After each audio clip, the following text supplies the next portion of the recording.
tous les saints de Dieu qui sont au bout des ondes et qui nous écoutent en ce premier jour du mois. Donnons gloire à notre Dieu qui nous renouvelle ses promesses pour ce mois béni. Fortifiez-vous et prenez courage. N'ayez pas peur et ne soyez pas effrayés devant eux, car l'Éternel, ton Dieu, marchera lui-même avec toi. Il ne te délaissera pas, il ne t'abandonnera pas. Amen.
Chers bénis de Dieu, en ce premier jour du mois de février, la grâce du Seigneur nous a choisi de vous présenter notre cerveau comme le centre de contrôle.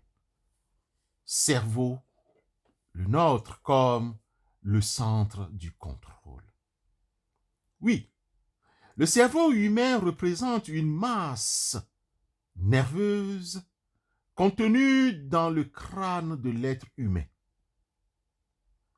Le cerveau comprend le cervelet, le bulbe et les pédoncules cérébraux. Selon nos recherches, le cerveau humain est une étonnante masse centrale et très complexe de 100 milliards de neurones. Il est la commande centrale de notre corps, l'usine dans laquelle sont mijotées toutes nos réflexions, nos paroles et nos actions. Sur base de notre cerveau, l'ordinateur a été mis en route. Notre personnalité, notre parole, notre intelligence, nos émotions, notre créativité, la faim, le sommeil, et que savons-nous encore, sont sous le contrôle de notre cerveau. Certes, le cerveau est la centrale qui commande toutes les volontés de notre corps, voire notre chair. Mais il ne suffit pas d'avoir un cerveau pour vivre une vie digne de sens et du royaume de Dieu. Même si notre cerveau fonctionne bien, commande bien notre chair, le spirituel nous manque. N'est-ce pas fort de cela que Paul l'apôtre, dans son adresse aux Romains, chapitre 8, les versets 5 et 6, écrivait ce qui suit. Ceux, en effet, qui vivent selon la chair, s'affectionnent aux choses de la chair, tandis que ceux qui vivent selon l'esprit s'affectionnent aux choses de l'esprit. Et l'affection de la chair, c'est la mort, tandis que l'affection de l'esprit, c'est la vie et la paix. Bien-aimés dans la foi, que retenir de ce parallèle que Paul l'apôtre développe en rapport avec le cerveau centre qui commande notre chair, notre corps? Pour faire bref, notons que l'apôtre Paul caractérise l'état moral de l'humain que nous sommes.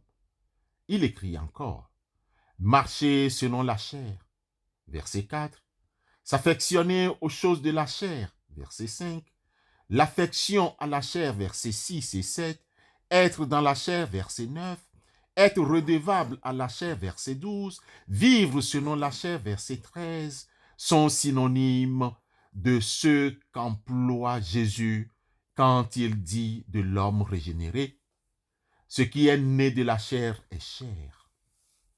Bien-aimés dans la foi, les termes opposés du parallèle marcher selon l'esprit, s'affectionner aux choses de l'esprit, etc., correspondent bien à la déclaration qui est née de l'esprit et esprit. Ainsi, pour le bon fonctionnement de notre cerveau, il faut l'apport de l'esprit. Il faut la contribution de l'esprit. Le Saint-Esprit possède une puissance extrême capable d'influencer positivement notre cerveau. Le Saint-Esprit reformante le mécanisme défectueux inhérent par lequel le cerveau reçoit et traite les informations. Le Saint-Esprit, bien-aimé dans la foi, nouvelle autorité reçue pendant notre conversion en Christ, devient transformé. Le Saint-Esprit transforme notre nature pécheresse que nous avons héritée lors de la chute de l'humanité dans le jardin d'Éden. Le Saint-Esprit repousse nos décisions mauvaises de notre cerveau qui nous introduisent au péché. Le Saint-Esprit fait que notre cerveau, centre des commandes, résiste activement à la médiocrité pécheresse de ce monde impie. Paul l'apôtre, en continuant son analogie, nous demande d'être transformés par le renouvellement de notre cerveau, de notre intelligence. Ne vous conformez pas au siècle présent, mais soyez transformés par le renouvellement de l'intelligence, afin que vous discerniez quelle est la volonté de Dieu, ce qui est bon, agréable et parfait. Romains 12, le verset 2. Bien-aimés dans la foi, nous avons besoin d'une transformation de notre cerveau, siège de nos paroles, de nos pensées, de nos actions aujourd'hui. Bien-aimés dans la foi, soyez encouragés à inviter le Saint-Esprit pour transformer votre cerveau.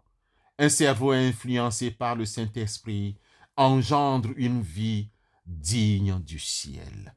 Amen.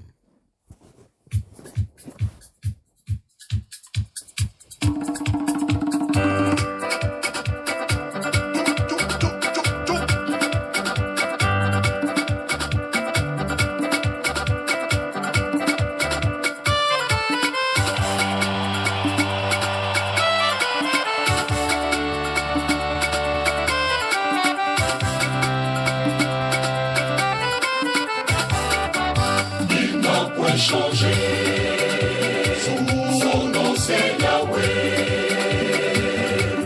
Ce qu'il a prévu pour moi, il le fera. Il n'a point changé, son nom c'est Yahweh. Ce qu'il a prévu pour moi, il le fera. Il le fera.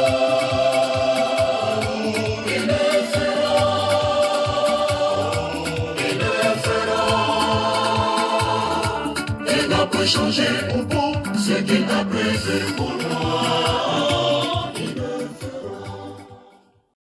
Éternel Dieu, dès les premières heures de ce nouveau mois qui commence, nous te prions d'envoyer le Saint-Esprit pour gouverner notre cerveau, notre esprit et notre corps, afin que nous puissions refléter ton image dans tout ce que nous pensons, disons et faisons.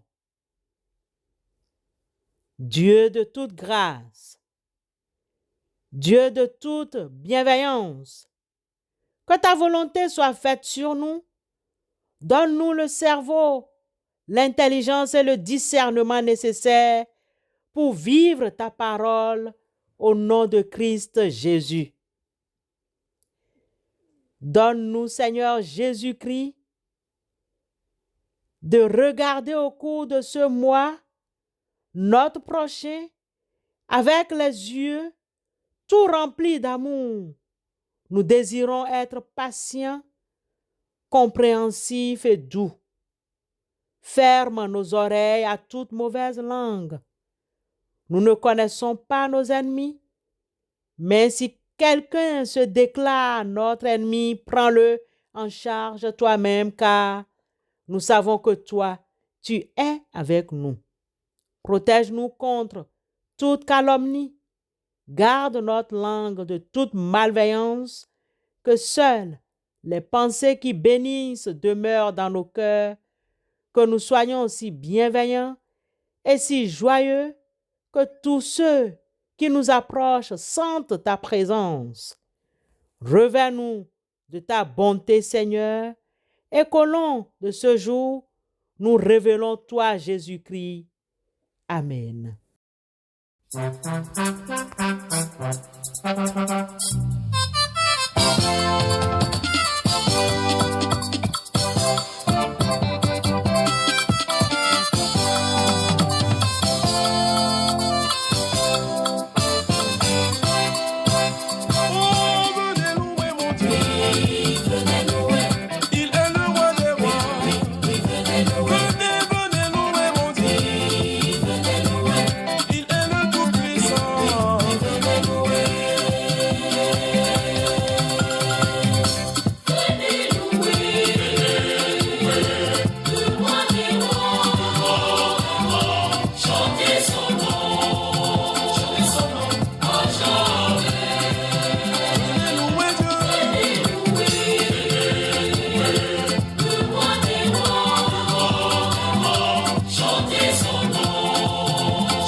Recevons la bénédiction de la part du Seigneur.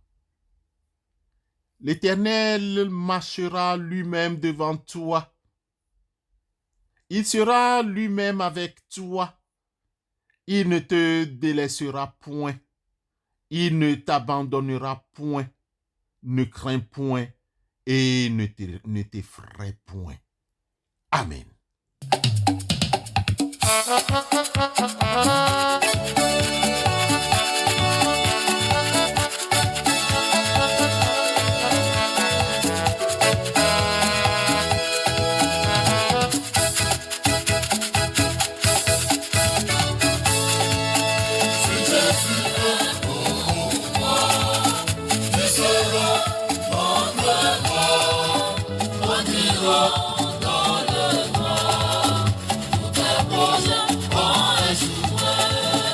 Dans le noir,